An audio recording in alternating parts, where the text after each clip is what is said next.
A very good morning to Honorable Chief Guest, all the dignitaries, faculty members and dear student managers. It is our pleasant duty to bid you all a genuine welcome for today's 12th National Business Convention 2016 in Sri Balaji Society, being organized by Balaji Institute of Management and Human Resource Development. I, Priyansh Srivastav, And I, Riya Sharma, will be the Masters of Ceremony for the National Business Convention today. Ability is what you are capable of doing. Motivation determines what you do, and attitude determines how well you do it. As rightly said by Winston Churchill, success is not final. Failure is not fatal. It is the courage to continue that counts. Ladies and gentlemen, welcome to the great festival of knowledge and wisdom, to the wonderful opportunity of corporate interface, and to the National Business Convention on the theme Learning from Corporate Leaders. Bala sir is a man of his words. He is visionary in the field of management. His three mantras, discipline, dedication, and determination, provides a learning environment that inspires students to reach their full potential. Balaji Institute of Management and Human Resource Development is proud of the sister institutes Balaji Institute of Modern Management BIMM, Balaji Institute of Telecom Management BITM, and Balaji Institute of International Business BIIB, who are also present here to witness this festival with their corporate personalities. Following our tradition, we start the journey of knowledge today with lighting of the ceremonial lamp, which symbolizes the light of life. So, may I now request our chief guest, Mr. Ramesh K. B. Menon, HR Director and Lead Director, Diversified Business Group, and respected dignitaries to light the auspicious lamp.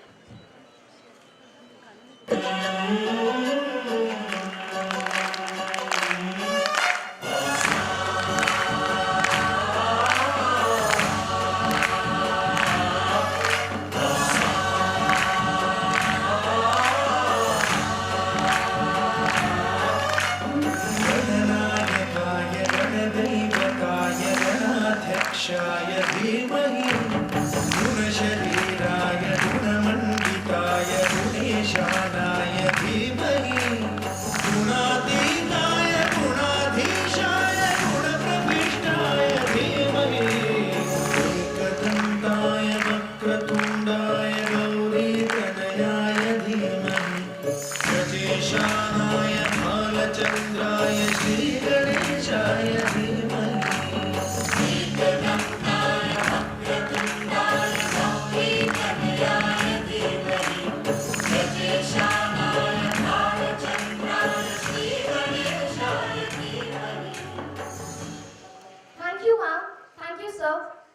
I may now call upon Dr. G. Gopalakrishnan, Director BIM HRD, to welcome our chief guest with flowers.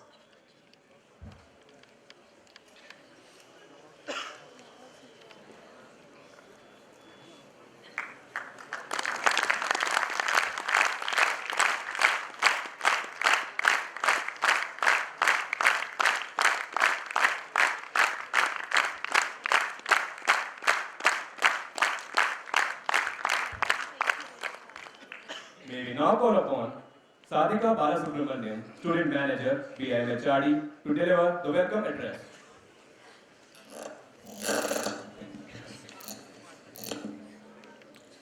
Your work is going to fill a large part of your life, and the only way to be truly satisfied is to do what you believe is a great work.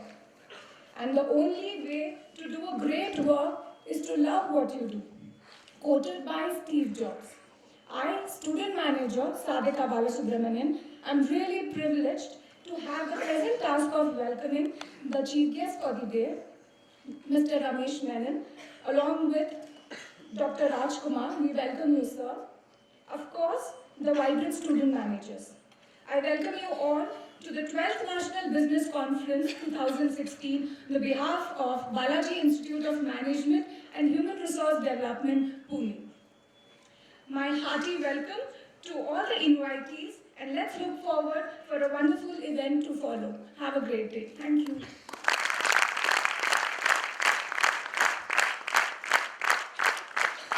May we now call upon Dr. G. Gopalakrishnan, Director, Balaji Institute of Management and Human Resource Development, BIMHRD, to address the gathering.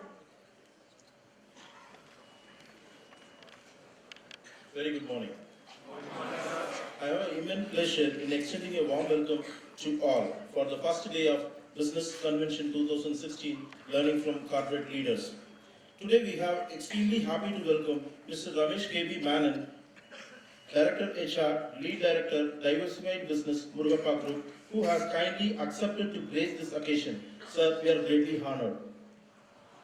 And I welcome other dignitaries on and off the dais, faculty and student managers. The aim of the Business Week is to create awareness about the industry expectation of various fields. This is a very nice opportunity for the student managers to interact with our guests, through that to know the various information, ideas and experience in all related fields and activities. Apart from our chief guest today, the following speakers are going to share their thought with us. Mr. Arugya Sagayaraj, Vice President HR, Renault Denson; Santanu Bomley, Director Communication, HP; Mr. Anish Philip, AVP People Function, Mindtree; Mr. Apurva Chopra, Vice President, Head Corporate Marketing, HCL; and Mr. P. Ganpati, Vice President HR, Brakes India Limited. So I request all the student managers effectively to utilize this opportunity. So once again, I welcome you all for this memorable occasion. Thank you. May we now call upon Meenu Sharma, Student Manager from BIMHRD, to introduce our chief guest. Hello, a very good morning to all of you. I am Meenu Sharma. Welcome the guest of honor, Mr. Ramesh K.B. Menon, along with Dr. Rajkumar, to the 12th National Business Conference 2K16 of BIMHRD.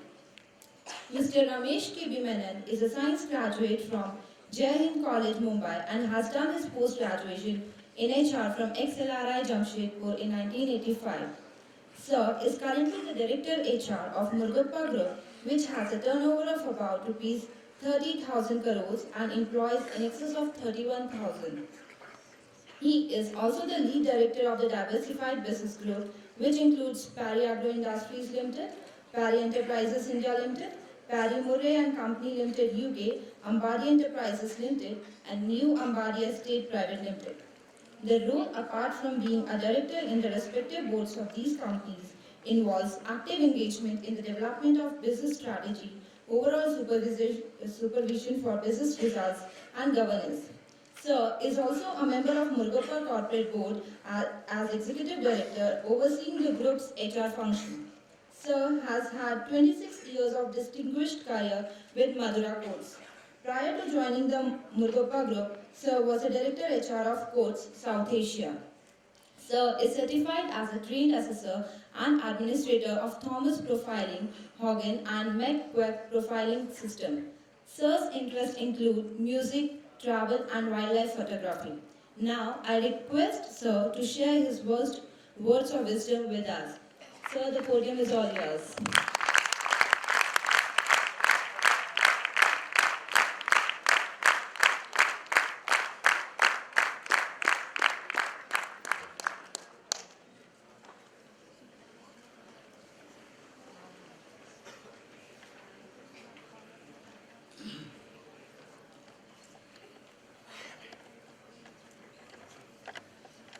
So, good morning to all of you. Good morning, sir. Respected Director Dr. Gopalakrishnan and the other members of the faculty and administration of Balaji Institute, and friends. It's both an honor and pleasure to be here amongst you today to share with you some thoughts on what I have learned in my corporate career and through life, and how I see some of the things which could be of use to you as you go into your new corporate life. So my presentation essentially is in 3 parts. The first part is giving you some thought on how you should prepare yourself for the future. The second talks to you about what I believe are some essential competencies and attributes that people look for in the corporate world today.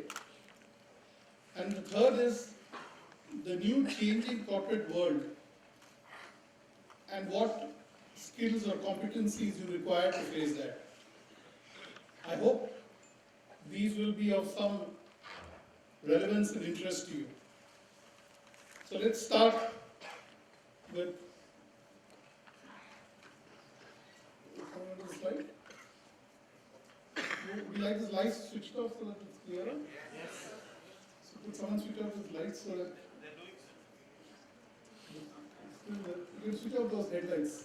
That will be better.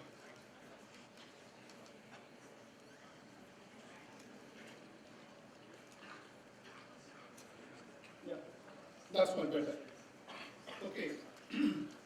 So Robert Kennedy said, there are those who look at things the way they are and ask why. I dream of things that never were and ask why not. Dream. You know, sometimes in our childhood, they kept on telling us, don't dream. But believe me, it's good to dream. But if it ends with a dream, then it's not good. Henry Ford said, whether you think you can or you think you can't, either way you are right. So it is basically a self-prophecy. So you sort of psych yourself and say, no, I can't do it, and you'll never be able to do it. So that's the second thing. So design. Think of what you want. And finally, the best way to predict the future is to create it. That's what Lincoln said, and that's the do part of it. So my message to you is dream, design, and do. Okay. I don't know how many of you have read a book by Professor Govindarajan, who's considered as one of the topmost thinkers of innovation. And he's a professor in the Tuck School of Management. We had an opportunity to interact with Professor Govindarajan. And he's written a very interesting book for corporates on innovation and strategic innovation. And it's called the 3-Box Strategy. I've just been thinking about how do you implement the 3-Box Strategy if you are a company or you, because today companies and humans, there isn't much difference. All of them have a culture, attitude, behavior. 1/3 of the companies, in the New York Stock Exchange, companies are now there for more than 18 years. There are many companies which die off. Would you have thought that in 1998, Kodak sold 75% of the photographic paper in the world? Today Kodak is there no more. Digital was invented much earlier, and with 10,000 pixels. Today the whole thing has changed. And that's the thing about life and companies. All of them have a lifespan.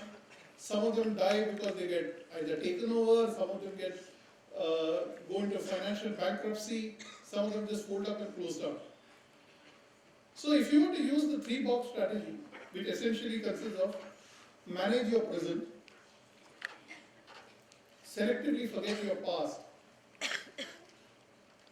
and synthesize or create the future. And let me tell you how this sort of works for each of you. So when we talk about managing the present, essentially what are we trying to tell you? Improve your current performance, build competencies, compete to be the best. This is all managing the present. So you already know what you are, being disciplined. All of this is known. Selectively forget is to forget things which hold you back. Forget the rules that hinder your creativity. There is a thing called, there is a behavior which sometimes can be taught and which sort of, puts you into a box. So if you look at an elephant, actually it's tied up with a chain. An elephant is actually much stronger than the chain, and if it really decides to break it, it can. But right from the time it is caught, it is taught, and from its childhood, the chain restrains itself and it starts believing that it is not stronger than the chain. And there are a lot of these chains in our own mind which we need to break. Some of them, we believe because we were taught that you can't do it. Some of them have been inculcated by our parents. Some of them have been inculcated in past experiences. But I think we need to get rid of those kind of behaviors and create and innovate for the future. There is competition in the future. Think long term to decide the factors which will make you a leader of the future.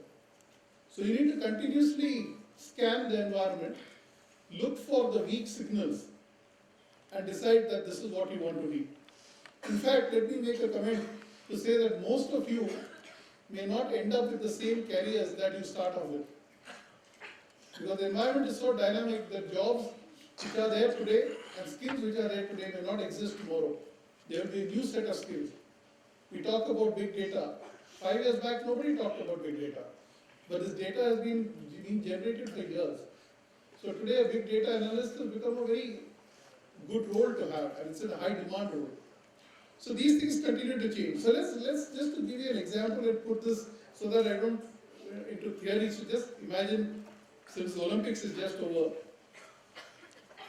imagine high jump at the Olympics, to give you an example, okay? So athletes have been competing for over 120 years. And do you think the athletes today are still using the same kind of style that they used when they started 120 years back? So let's look at what happened. So when the Olympics started, the typical style of doing the the high jump was what is called the scissor. And in scissor, what happens is, you have one leg goes forward and you move forward. So what are the things you have? You see the bar, so there is certainty, you know what you're trying to clear. You see the bar, your front one leg moves forward, then your second leg moves forward. So that's what is scissor. Now, if you were continuing to do practice scissors, what would have happened is exactly what you see. It moved from about 1.7 to slightly over 1.8 meters. And that's what would happen if you continue to follow. And that's the box one thing. So in box one, what do? You continue to improve your current capabilities. Okay, so that's box one. Then came what's called the Western roll. So in Western roll, what happens is that you take off on your right leg, you take off on your left leg and land on your right leg. And this time, this was a disruption. This was what is called a box 2 or a box 3. It forgot this old theory that if you must jump over something, you should be seeing it right in front of your eyes. So never let it out of your sight. So it disrupted the theory, it forgot the theory.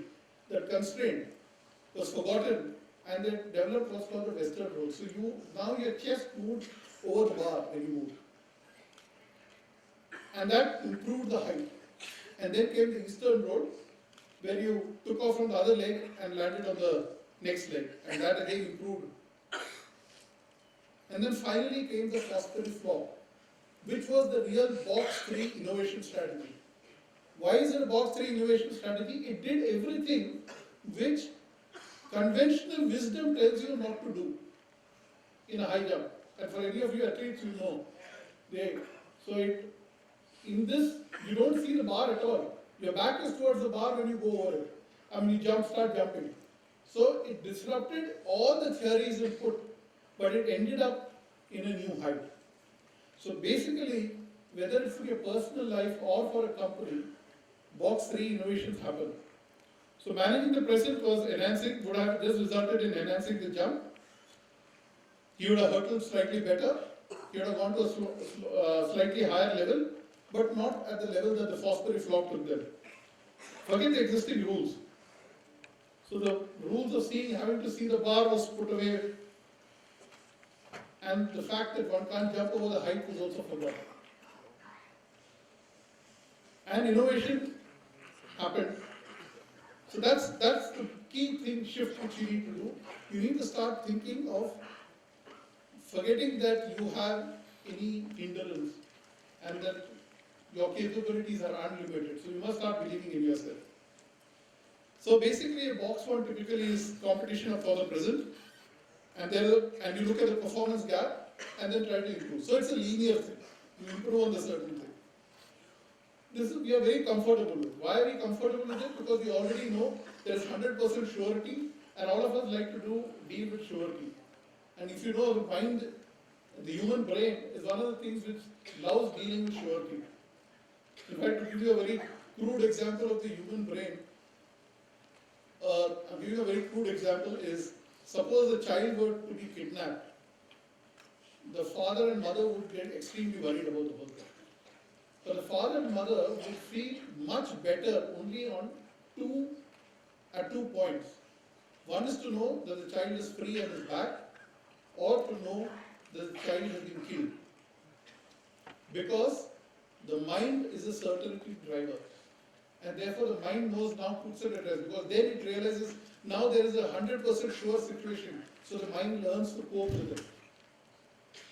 It's a crude example to give, but the truth is, to give an extreme example, is to tell you why all of us are comfortable with dealings with the known and are very uncomfortable dealing with the unknown. A box 2 is competition for the future. Possibility gap, we don't know what is required for the future, and it is non-linear innovation. Most of us are uncomfortable with this. If someone tells you, you must try to get to X speed, they are all very comfortable. But if you keep saying to improve, the first question you ask is, how much do I improve? Okay, so therefore, when you have a strategic intent, one of the most important things is to have a direction, a motivation, and of course, have it as a challenge. To give you a classic example of a strategic intent was when John F. Kennedy said, "We will put a man on the moon and bring him back before the end of this decade." So he put himself a huge challenge. At that point, they didn't know how they were going to do it. But he took a strategic intent, and that's what finally changed the whole approach to the lunar program. So that's one thing which I would suggest that each of you make for yourselves. Box 1 strategy, which is basically on how you need to improve yourself for today, and how do you equip yourself for the future. So what in box 3 is something which you will need 5 years from now, but which you will have to start working today. So you can't go 5 years from now and say, oh, now I have to start working on it. No. You start working on something today to be able to deal with in the future 5 years later. A few critical learnings which I have learned from leaders around us is that in corporate there is no shortcut to success. And some of you must have heard the story of how at a temple there is this idol and the floor, both made of marble. And the floor, at the night when the lights are off, all of them come to life. And the floor tells the idol, he said, "It's so bloody unfair, We both came from the same mines in Gujarat. And today you are being worshipped, they're pouring honey, they're pouring water, they're pouring milk over you, and we are being stamped all over by the people." So the statue replies and says, Don't forget, for me to get into this shape, what all beatings I had to go through. You had to go through just one machine, one cut. We had to take several chisel hits over months to get to this stage. This is exactly in corporate life. Unless you are the chairman's son, you have to go through several chiseling to get, and don't lose heart, because I think it is, what doesn't kill you makes you stronger. And I think that's what one should learn in life, that what doesn't kill you makes you stronger, and therefore every experience makes you wiser and makes you better to deal with the corporate world. The second is resilience. In 1973 to 1983, he was at the peak of stardom. 1998 to 92, slump, and he retired. He tried in hand of production, failed miserably. 2005 for bankruptcy. 2001 recovery. Who am I talking about? That's right. So resilience is the ability to fall down, get up, and become even more stronger. I hope there are no Abhishek Bachchan fans, but today I think he's a bigger brand than his son. That's what resilience does. You never give up. And it is that never give up spirit which always will carry you forward. Integrity. People must trust you if they must deal with you and support you. In an organization, if there is mistrust, people will just shut up. You will find no one will come and talk to you, no one will communicate to you, you will never know. So it's extremely important that integrity is of the highest order. Why is humility important? I think all of us must accept the fact that none of us know everything about everything. That none of us know everything about something even. So if you must learn from others, then you must accept the fact that yes, you can learn something from everybody. When you join new organizations, please understand, probably the coffee boy knows more than you know about the company. May not be about management, but maybe about the company he definitely knows. And he'll probably tell you some of the history also. So if you don't have humility, people will give you feedback. You'll never know whether you're right or wrong. You'll never know whether your behaviors are good or bad. Classic example, Dr. Abdul Kalam. Collaboration. It's great to be a star performer, but organizations don't like star performers. We want team players. And as we come to a latter part of my presentation, I'll tell you why it's more important to be a team player than a star performer. So, classic example of Barcelona, a team which was until 4 months back Euro Club champions, world champions. I think it's basically the method of passing and playing, and not who scores the goal, but ensure that the team wins, which is important. And I think that's important about collaboration, which we all saw here. Classic example again, I'd like to give the example of the Airbus. It's a Europe collaboration. Parts are made from different, think like an Airbus. The engine is made in one country, the frame is made somewhere else. It's all flown in huge aircrafts. They have an aircraft called the Flying Guppy. It comes through that and it's all assembled in one place and it flies out. That's the way a good team effort should be. People with different skills, with complementary skills must come together to achieve a job and then take and share the credit. That's what's important. How many of you know this person? Yeah. Classic example of passion. Lost his wife because he couldn't cross the mountain, 55 kilometers. His only tool was a hammer and a chisel. One man, 22 years of effort.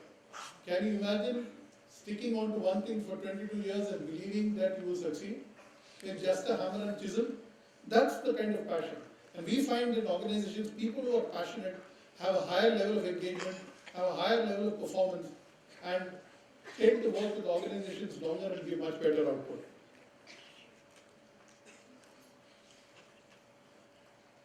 So, that's one thing which you need to be personal. The next one is executional excellence. The classic case which has gone into IIMs, the Harvard and everywhere else is the Dabawala. Never or rarely is there a mistake. Very basic markings. But how a coordinated effort delivers hot food from the home to office goers at a very nominal cost is an amazing case study. And when you're on time, if you haven't already studied it, my suggestion is go look at the information on the net. It's an amazing case of how, without technology, without GPRS, without fancy IT systems to optimize supply chain, you can still hit the target every day in and day out. How can that happen? It is some organization capability and is absolute execution excellence that's at best. No organization is able to do it at that level. If organizations worked at the same efficiency at such cost as the Dabbawalas, today we would be the foremost country in this world. Okay, creativity. So what is creativity? How many of you have heard of Dr. G. Venkatasamy? Okay, not sure the people have heard of him. Dr. Venkatasamy, career started when others finished. He retired from the government service. He was a doctor and he was an ophthalmologist. He retired at 58 and he founded what is known as the Arvind Eye Hospital. Okay. Dr. Swami realized that 85% of the blindness in this country is avoidable. And he wanted to do something about it. He wanted to help the poor. So he decided that he must do something about it. And he said he'll give cheap eye care to everybody. And for that, he realized that if he needed to hire doctors to really make some impact, he would need a huge amount of doctors, which would not be possible and which would not be viable. So Dr. GV, as he is popularly known, what he did is he studied the whole process of a cataract operation. And he realized that in the 72 hours that it takes to do a cataract operation, actually, except the main surgery, everything else could be done by people who are trained, who have passed 12th standard and who have been trained for 2 years. And that's what he did. What he did is he took girls from villages around Tamil Nadu and he trained them to do most of the work, like taking blood pressure, shaving the eyes, checking for BP, those kind of things. They were not even trained nurses. They were at best paramedics kind of thing. He trained them, and today, in a 72-hour cataract operation process, that is when a patient comes in and the patient goes out, a doctor spends only 15 minutes. So the rest of the time is handled by these 12th standard passed girls who have been trained for 2 years. Now imagine how much productivity it improves for the doctors. Today, Arvind Eye Hospital caters to over 1.6 million people and does over 300,000 cataracts in a year. Sheer creativity. With limited resources, he was able to do a much better impact. And that is what creativity is. When you have few resources, you look at things in a very different way. Just imagine how many people he has impacted. And today, Arvind Hospital goes to villages, does camps. So most of our Arvind Hospital's clients don't even know they are going to be a client of Arvind Hospital. Because they go for the eye camp, then they're told that you have a cataract and therefore you need a surgery. So that's how they identify their clients. And 2/3 of the patients who come to Arvind Hospital get free treatment, which is paid for by the other 1/3. So that is amazing creativity for you. By a doctor who started this after his career, 58 years of retirement. Courage. Well known? After having been thrown out of the train in 2012, this volleyball player who lost her leg, climbed Mount Everest. Most of us keep, complaining when we get up in the morning, saying we got a headache or backache, and how the hell do we go for work or how do we go to college?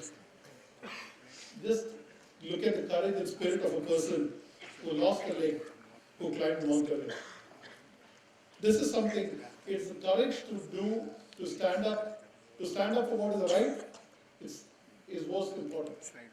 In organizations, sometimes we find you might have to stand up to people, and if you know there's something being wrong, my advice to you, stand up. Organizations appreciate this. Life shrinks or expands in proportion to one's courage. Authenticity. This story has been attributed to several people, but one of them is Mahatma Gandhi. So I'll assume that it is Mahatma Gandhi, where a parent brought her child to Mahatma Gandhi and said, she eats too much of sweets. Please tell her to go off sweet. So apparently Gandhi said, yeah, fine, go back and come back after 2 weeks. And when 2 weeks later she came back, Gandhi told her, please go off sweets. So the mother asked him, why did 2 weeks to think about this, to say, you said this, you just told us straight away go off sweets, did you? So Gandhi said, I wanted to implement it myself first and see before I tell somebody else. Now for the last 2 weeks I didn't take sweets, so now I can try. I think walking the talk is extremely important if you need to be a good leader. Several studies by the biggest Pricewaterhouse, Deloitte, everybody has shown that one of the things which is most important for leadership in today's day and age is authenticity. And authenticity is basically delivering on what you say, is walking the talk. People want to work with authentic leaders. People don't want people who are artificial. So you have people saying, oh, you didn't come yesterday, what happened? So the person says, I started getting sick, and but by the way, this paper has to go tomorrow itself, so please work on that. So that's not authenticity. Authenticity is empathizing and truly believing in putting yourself in the other person's shoes. And that's the kind of people we work with. Lip service is not what you should be looking at. Most importantly, learn and unlearn from every interaction, continuously and consistently. So if all of you thought that your learning is going to by and large stop once you pass out of this institute, think again.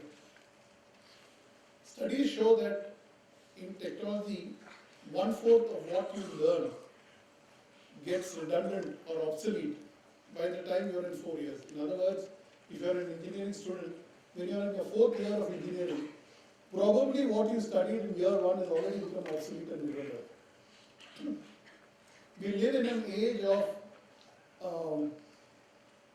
what's called, I would like to compare it to the disease called progeria. I don't know how many of you have read a book which was brought out many years back, I think in 1985, called Future Shock by Toffler. He talks about Ricky Gallant, who as a person has got wrinkled skin, grey hair, falling teeth, poor eyesight, and a bit of memory loss. Well, you might think, what is so wrong with that? That's a common sign for many people. The only difference was Ricky Gallant was 8 years old.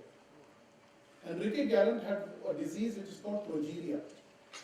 And progeria is nothing but premature aging. And I think today what you see in technology, what you see in everything, is progeria everywhere. What seems to be, new and a technology which is going to last, just changes overnight. So you have to continuously learn, you have to continuously readjust your skills, you will need to learn and unlearn. 2 years back in our group, we revised one of our key competencies to being ability to learn. Because we said if you are not able to learn, very soon you have it's like some of the medicine, short shelf life. If you aren't able to learn, you will very soon become irrelevant. And therefore, if you think that what you have learned that this education will propel you for the next 10 years, my advice is think again. You'll find very soon things are different. Persistence. Sergei Bubka, he's the pole vault record holder. So Bubka, in 1984, set the world record at 5.82. And then what happened is, he was the world record holder, but he continued to work on improving his height. So sometimes one might ask that if I'm number one, who do I compete with? And if you are number one, compete with yourself. And persistence led to him moving up the bar from 5.8 or so to 6.22. That record continues to be unbroken till this day. And every time he set a new record. You are not competing with anybody. And often, please remember, don't just compete with anybody, compete with yourself. And when you compete with yourself and you start believing in your ability to do better, you'll find the results are astounding. Okay, and therefore to summarize some of the qualities which I found important, is there is no substitute for hard work. It is important to have resilience. Integrity and humility are virtues. Collaboration is the new mantra. Passion will get you where you want. Executive excellence will make sure your plan, your design will get executed.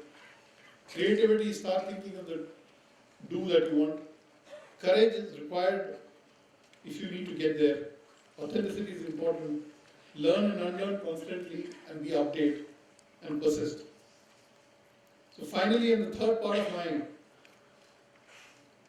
talk is on what are the changes we see in the future corporate world. So as you know, we live in a VUCA world. Volatile, uncertain, complex, and ambiguous. So really, what do you need? You need a vision. You need to have understanding. You need to have clarity. And you need to have agility. Let's look at what's happening in the world. So like I said, faster obsolescence of knowledge. Skills are becoming absolutely, many are becoming irrelevant. Automation, today they're saying the IT industry is going to be hit hard by automation. We live in a hyper-connected world. There are disruptive changes happening. The new thing is IoT, Internet of Things. Virtual reality is changing the way we learn, and giga economy and breaking space barriers. So let me just go through quickly with each of these. So like I said earlier, all our knowledge becomes obsolete in a matter of 4 to 5 years. What does it mean? This means it's an opportunity for some of us. New ventures, new technologies. You don't have to get bored, something new to learn. More efficient and effective ways to do work. The threats is that if you don't keep updated, you will become irrelevant. Hyper-connected world. This is what happens in 1 minute. And this is the kind of data which gets generated. Everybody's on the internet today. The usage of internet in our villages is almost as much as in our urban cities. Things are changing very fast. A hyper-connected world, like I gave you the case of the Airbus, different parts are being made. Today in India itself, with the GST having been removed, it gives an option for companies to manufacture several parts at various places and assemble at different places. Earlier, state legislation, taxes, tax breaks benefited these kind of things. But things have changed. Disruption. This is an era of disruption. Whether it's a Tesla or a WhatsApp, the next disruption in the automotive industry is going to be from Tesla or from Apple or from Google. So it's not going to come from someone in the automobile industry. It's not going to be an Audi or a BMW or a Mercedes which is going to be the next disruptor. Essentially, we're talking about what? We're talking about computer on wheels. We're talking about driverless vehicles. The first driverless vehicles have already been launched in Singapore and is open for trials. So maybe by the time you become my age, your children won't need driver's license because there will be no driver required. It's all driverless vehicles. So things are changing at that dramatic pace. So no one knows where the next disruption will come, whether it is a Czechoslovakian who will bring out a new communication tool rather than one of the telephone companies, or somebody else. Disruptive changes are happening. And if you must be ready to take on the disruptive forces, you have to necessarily be agile. You must do a quick round. You can't turn around like a battleship turning around. You have to do it at hyper speed. Internet of Things, a fully connected world. Today, we're finding Internet of Things in every place. Let me talk about things. For example, in one of the businesses that our group has got is Chola MS, which is an insurance company. So let me tell you what's happening in the insurance sector in the world to show how it's hyper-connected. First of all, things have moved from selling products to selling services. So the company does not sell a life insurance policy. The company sells abroad a policy which is basically giving you security of your assets and your life. So that's the way it's moved. So today you have gadgets which can be fixed on cars, which monitor your driving speed, your rashness, your condition, how good a driver you are. And therefore, when the premium comes up for renewal, they give you a discount or charge you more based on how you have been driving in the past. You have watch-like devices which health companies are giving, which monitors your health and therefore fixes the premium on your medical insurance, but also tells you that your BP is out of order, so when will you check up with the doctor? That's another thing which is happening.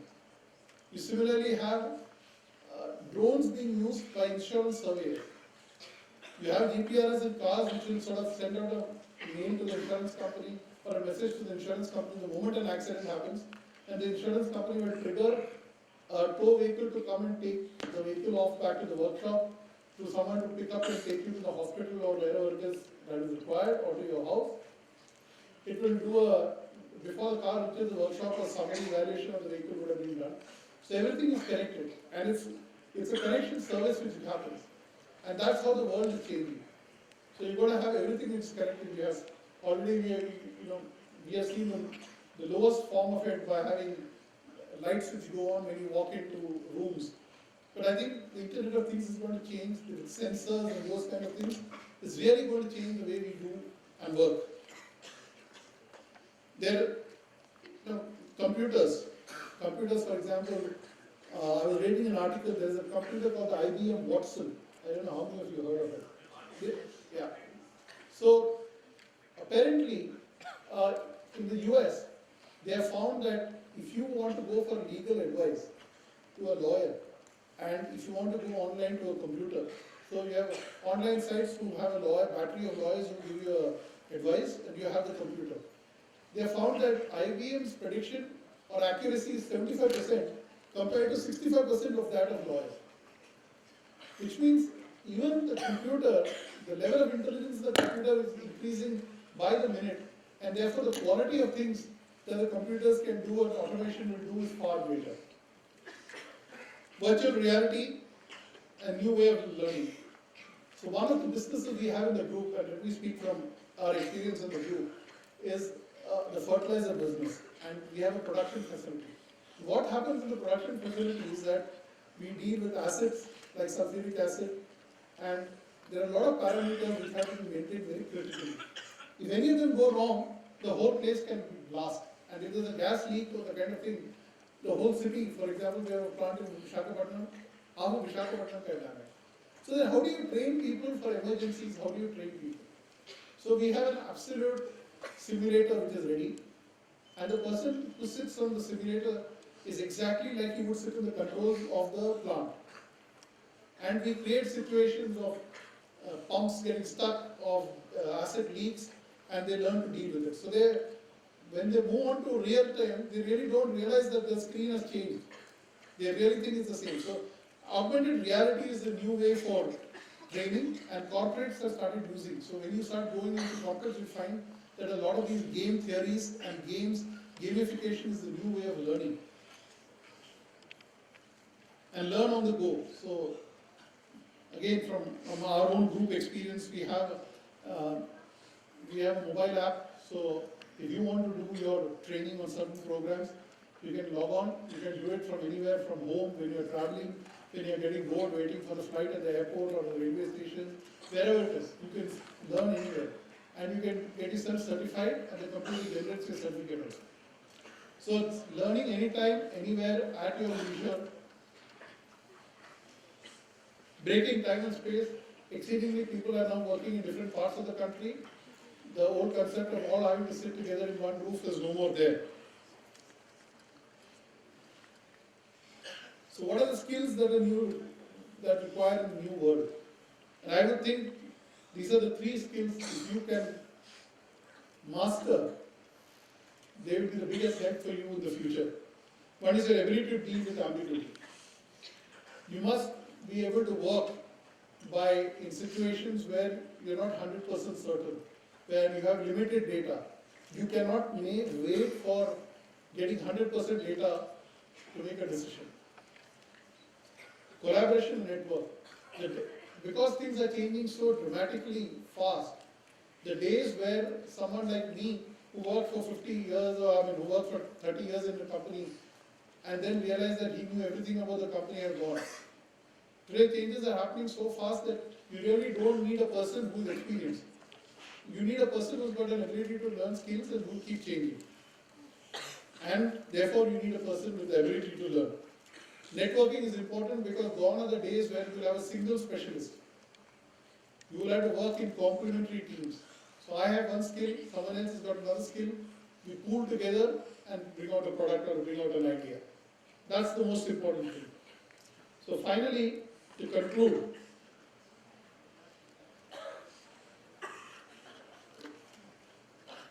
you have three options in life. You can go the carrot route, you can go the egg route, or you can go the coffee route. You go the carrot route, you go in strong, you start working in organizations, there will be situations, difficult situations which will come, you will get upset, you will come back soft, like going into hot water. Imagine all these three going into the hot water. So the carrot goes in hard, comes out soft. Do you want to become like that? Or you can go in like an egg, go in soft inside, come back hard, feel bitter that the experience has not been too good. Or you can go in like coffee. What happens when you put coffee in the water?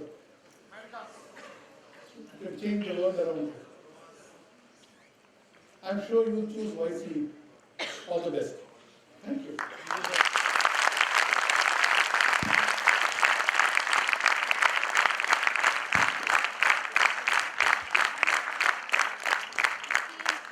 Now, the house is open for question and answers.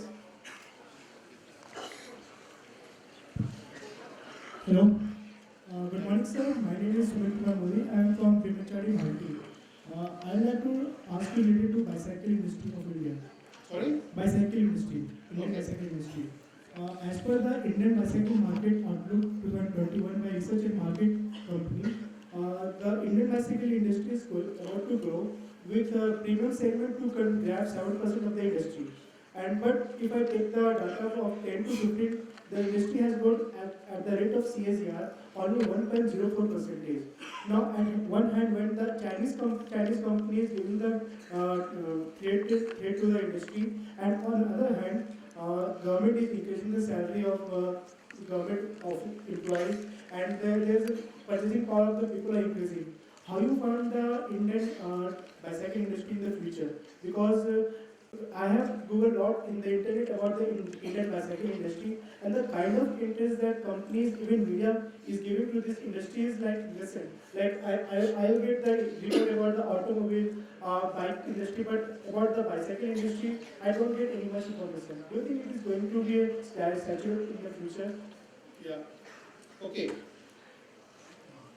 So you're asking me about the Indian bicycle industry.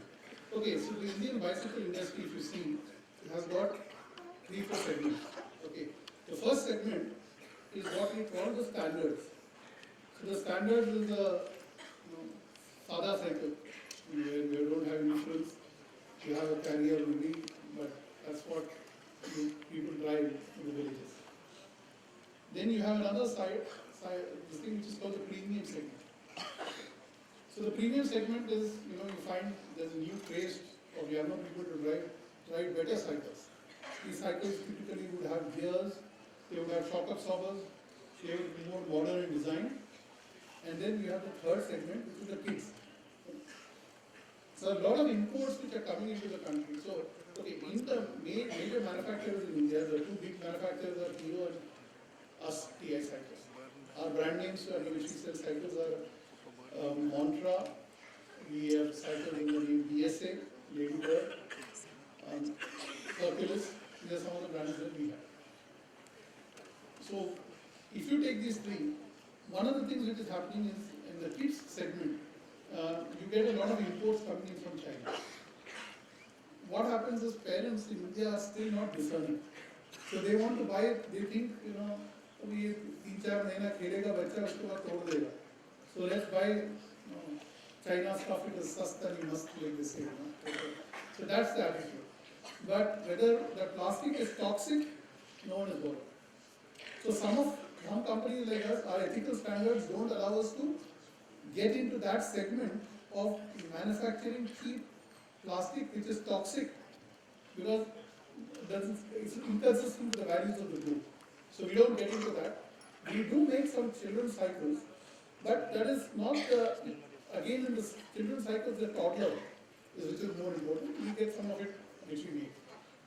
So that market is growing because with more and more people with disposable income, they are willing to spend money on their cycle. The standard cycle is by and large today become an institutional business. So if you take West Bengal elections last year, they distributed 25 lakh cycles. Uttar Pradesh is now going to be distributing cycles, Punjab is distributing, Tamil Nadu, Karnataka distribute cycles. So the government is giving cycles to people who are in the lower strata of society, poorer girls, schools, children, those kind of things. So that's again, which is becoming a business which is predominantly driven by governments and businesses. The premium segment is where we are the largest player, and this is a market which is growing. Here the margins for the product are also better, and there is more and more consciousness coming. And here, when you sell a cycle, you don't sell just a cycle. You sell a cycle, you sell a headgear. So people who are buying in the proper, so we have cycles, if you take the top, we import cycles in the brand names like Cannondale, etc., which we sell 45,000, 60,000, 50,000. You can get a motorbike and you can get a cycle for the same price. Like you can get a motorbike and a car for the same price today. Same thing applies downwards also. So in that premium segment, there is good growth. Predominantly, premium is more sold in western part of the country, some parts of north, and south. South is the largest. The east is predominantly a standard market. So the market is growing, and it will grow at maybe at a CAGR of about 10%. Because we still don't have cycle lanes in our cities.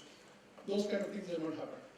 But it is a market which is growing, but people are moving to the better geared, the kind of lighter cycles, with which then they have the pads for the hands, they wear gears, they have GPRS. And now what's happened is one startup has also come out with a cycle which is an e-cycle. So it's got a battery, so you can use that as an e-cycle. But the whole, one of the things which is also driving cycle sales is also the consciousness among young urban users about health. So cycling is considered as a health. So the market is growing. I don't think we are in threat of Chinese imports in the other markets, except maybe the very low-end kids thing where the products don't meet quality. So the government starts regulating things on safety for children's toys and those kind of things, then definitely the Chinese imports will stop or the prices will go up. The ones with import duty. So a lot of cycles which come into India also come in, and the premium cycles coming from Sri Lanka. So Sri Lanka is also a good place for India to export to Europe because they have what's called a GSP plus credit. So that's one of the things they do. I trust will answer the question. Good morning, sir. Sir, here in the center. Yeah.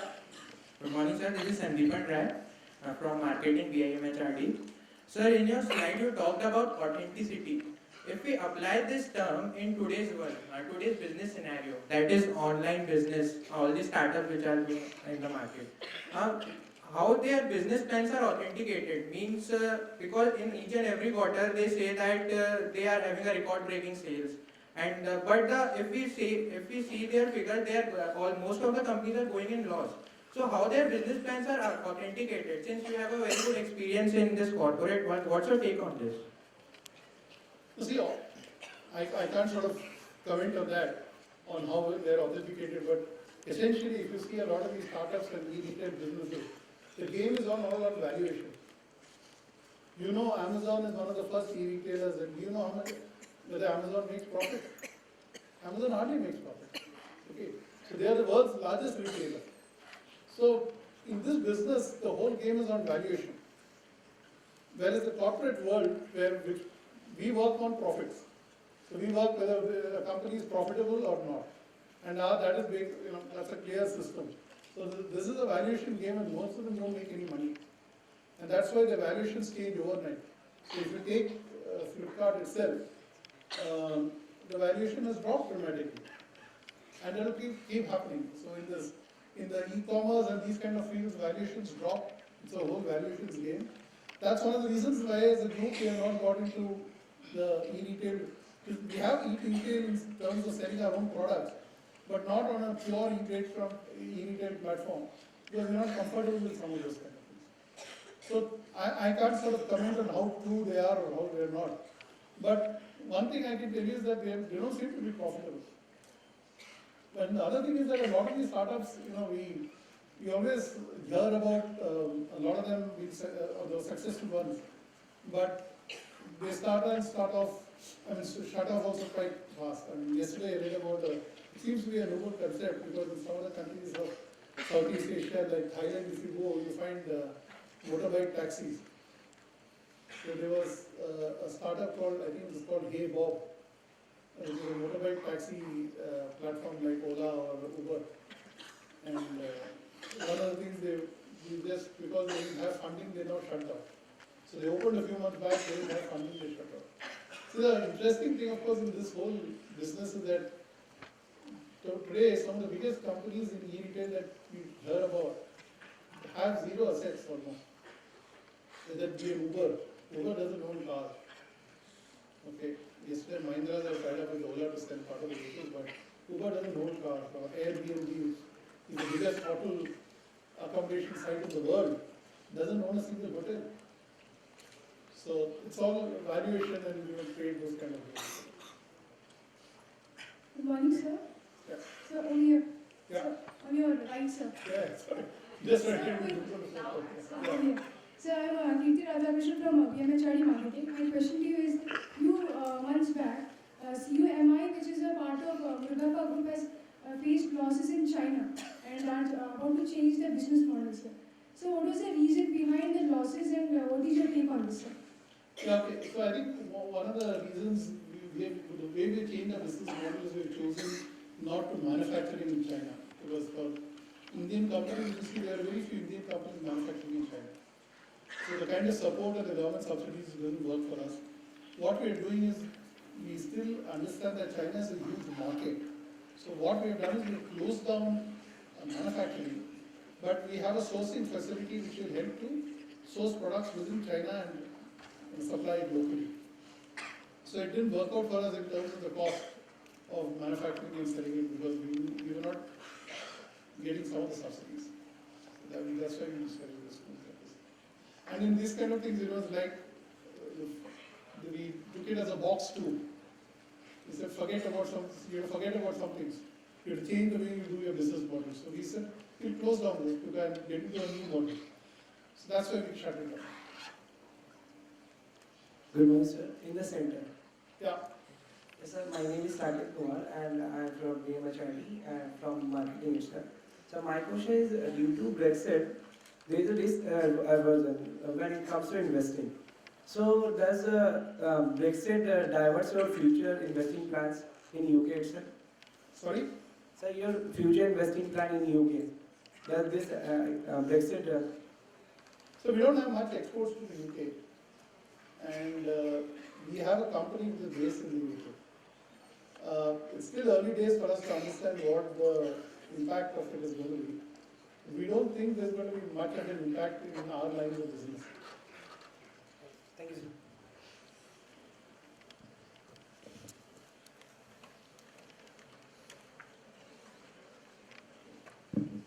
Good morning, sir. I'm Kalyani Virendra from PMNHR.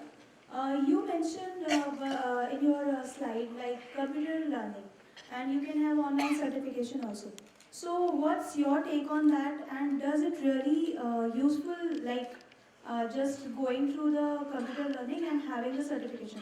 So, how does it helpful in your career aspects? Yeah, see, I'll tell you, and this is where I think it's a great idea. You have two kinds of information that you require. You know, in my perception, you have two kinds of information. One is to do, and one is to grow. And you need information to do, which is normally imbibed by you very well. Because without doing that, that's your box one, and you need to do it today, and it will definitely reflect on your results immediately. So you learn that. But often what happens is, if you want to go into your future, then there are other skills which you can get.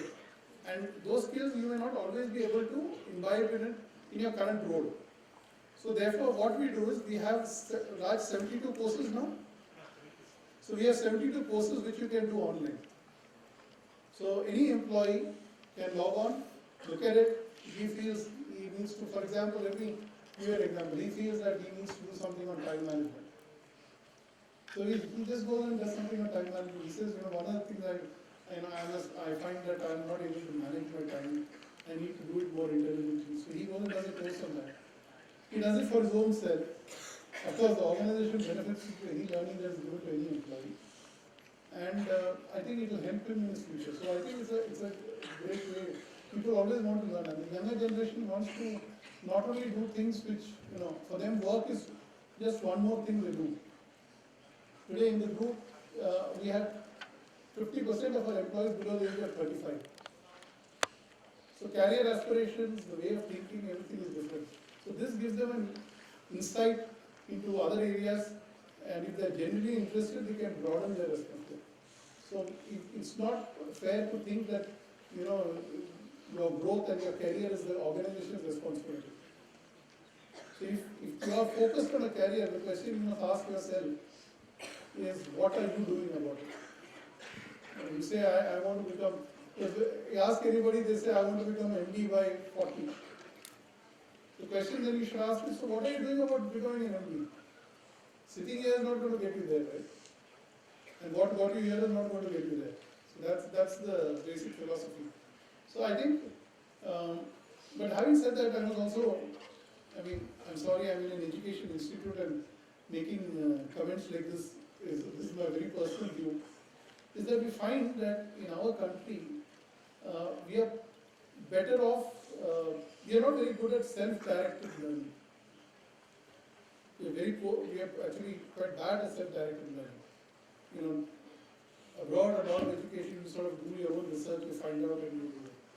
A lot of us, at least in school levels, are given things to buy heart. There are keynotes, you do guides, and you study that, and you come out of. So you don't sort of do a self-directed learning. Therefore, this also helps people to start getting into self-directed learning. Because in the new world, exceedingly self-directed learning will become more and more important. Today, there are Coursera is one of the companies which is offering online courses in Indian institutes also you can do today. You can do in Harvard, you will soon be able to do in Harvard MBS in India, which otherwise will cost you, an AMT in Harvard, an advanced management program in Harvard today is about 65-70 lakhs. So online is the way to go for learning. So I think it's a good initiative on the group's part. Yeah. Thank you. This was the last question. Thank you, sir. It was great listening to you. Thank you for sharing your experience. We will keep in mind your 3-box strategy and learning skills like resilience, integrity, humility, collaboration, and passion. Hope we have such similar interactions in the future as well. May I now request Professor T.S. Kadam, Director, Project and Alumni Affairs, to present a memento to our chief guest.